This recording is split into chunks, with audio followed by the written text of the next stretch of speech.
We're hearing now that OpenAI is now claiming that they weren't ready for the storm of controversy around the release of Sora 2, their new AI video generator, which we covered on the last episode. The Verge reports that, quote, OpenAI wasn't expecting Sora's copyright drama, and it didn't realize people might not want their deepfakes to, be in videos or say offensive things. And CEO Sam Altman conceded that the company, quote, didn't anticipate how visceral some of the reactions would be to Sora 2's ability to, say, generate copyrighted material or turn you into your own deepfake, which others can use in videos. Well, now the company is dealing with even more fallout from Sora 2. So in the past week, the Motion Picture Association blasted OpenAI for putting the burden on studios to opt out of copyright infringement, and they demanded immediate and decisive action from the company. CAA, one of the industry's most powerful talent agencies, issued a statement saying Sora 2 posed, quote, serious and harmful risks to their clients' intellectual property, and that control and compensation are, quote, fundamental rights.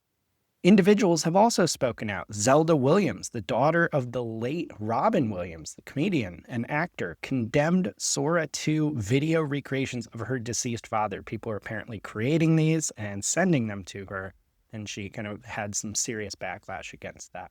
OpenAI does say it will soon give rights holders more control over how their characters appear and their likenesses appear, but it seems like for many in entertainment, it's only been a week or so, and the damage is already done. And Paul, I guess what jumped out at me is it's kind of baffling that OpenAI didn't think deeply about the possible and not that hard to figure out reactions to Sora 2. Are they being completely honest here? I don't know. We talked at length about this in episode 171, right, Mike? No, 172, right? Mm-hmm. Was it? I don't remember. 172, yeah. Okay, 172. So you can go back and listen to that if you missed that episode. We get into the legal side of this and all that. So, I don't want to repeat a bunch of stuff we said last week. I do find it very hard to believe that they couldn't predict the anger of rights holders. I mean, they dealt with this with their voice thing. They dealt with this with Sora the first time around. This isn't new. It's not like this is the first time OpenAI did something that trained on a bunch of copyrighted material and then people weren't happy about it. So, yeah, I think I used the word disingenuous last time. I can't believe that they didn't see this coming. So the context I'll add this week is I listened to a podcast on A16Z with Sam Altman. It was a pretty far-reaching podcast. There was quite a bit covered. We'll put the link in the show notes, but he got into his approach to doing these deals that have been going on, his thoughts on AI slop and Sora, the copyright thoughts, infrastructure bet that they're making, how they see 1 to 2 years out in the tech that other people don't know yet, which we always say, they know what's coming, you don't see it. But specifically on the rights holders, he was pushed on this, and he said, forced to guess from the position we're in today, I would say that society decides training is fair use, but there's a new model, meaning training on other people's IP, is fair use. But there's a new model for generating content in the style of or with the IP of something else. So a human author can go and read a novel and get some inspiration, but you can't reproduce the novel on your own. That's kind of the connection he's making, which is a pretty standard argument in the AI model and company case. So then Ben asks him, the interviewer says, you talk about Harry Potter, but you can't spit out a Harry Potter movie, basically. And Sam says, yes, although another thing that I think will change in the case of Sora, we've heard from a lot of concerned rights holders and also a lot of rights holders who are my concern is you won't put my character in enough. Now, again, sometimes you listen to Sam and it's man, I don't know what the communications team looks like at OpenAI. They don't, I can say right now, they don't probably have very much influence in how Sam responds to questions. As someone who did PR for a good portion of my early career, sometimes you can tell when people are just kind of ad-libbing responses. The rights holders thing is one where they are just kind of making it up as they're going and saying whatever comes to their mind. So he said they are getting calls from people who want their characters used more in Sora. He said, I want restrictions for sure, but I have this character and I don't want the character to say some crazy offensive thing, but I want people to interact with it. That's how they develop the relationship, and that's how my franchise gets more valuable. And if you're picking his character over my character all the time, I don't like that. So I can completely see a world where, subject to decisions of a right holder has, they get more upset with us for not generating their character often enough than too much. And I was just like, come on, man. Like, I get it. Like, if we're talking about an emerging character or Right. IP, and like you want to get that character out, like Mark Cuban allowed himself to be cameoed I this saw week, that. and Yeah. everything shows up as an ad for his company, which is hilarious. Like, Yeah. very Mark Cuban-esque to like pull an idea like that off. But there is no way Disney or like all these brands are calling and saying, "Oh yeah, like bastardize our IP Right. more." We really. Right. So I don't know. Like, again, it's like it just doesn't seem very honest. Like, all this being said, like, we're fans of the tech. Like, the Yeah. tech's incredible. I could see it being transformative for social media and business. Like, this is not a criticism of the technology itself or where it goes.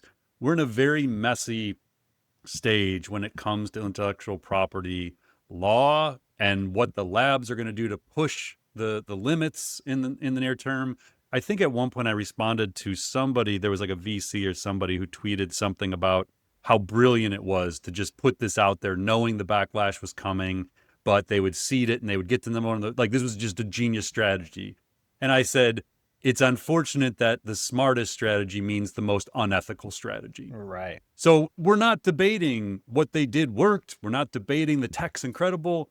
I'm just saying it's unfortunate that the point we've arrived at in society is that the AI labs have to do the most unethical things all the time, because if they don't, it's like the mechanized argument. Well, if we don't do Mm. it, Meta's going to do it. So we got to do it first. And it's it's not going to change. Like, this is now the world we're in, this race to constantly one up each other. But we have to deal with these complex issues, like the Zelda Williams thing you mentioned, Mike. Yeah. Just two quick quotes out of that one.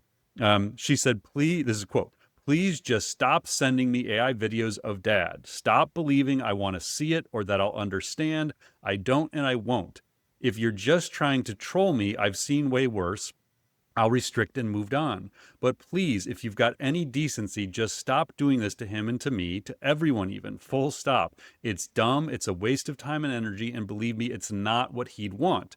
To watch the legacies of real people be condensed down to this vaguely looks and sounds like them, so that's enough, just so other people can churn out horrible TikTok slop, puppeteering them is maddening. Mm. You're not making art. You're making disgusting, over-processed hot dogs out of the lives of human beings, out of the history of art and music, and then shoving them down someone else's throat, hoping they'll give a little thumbs up and like it.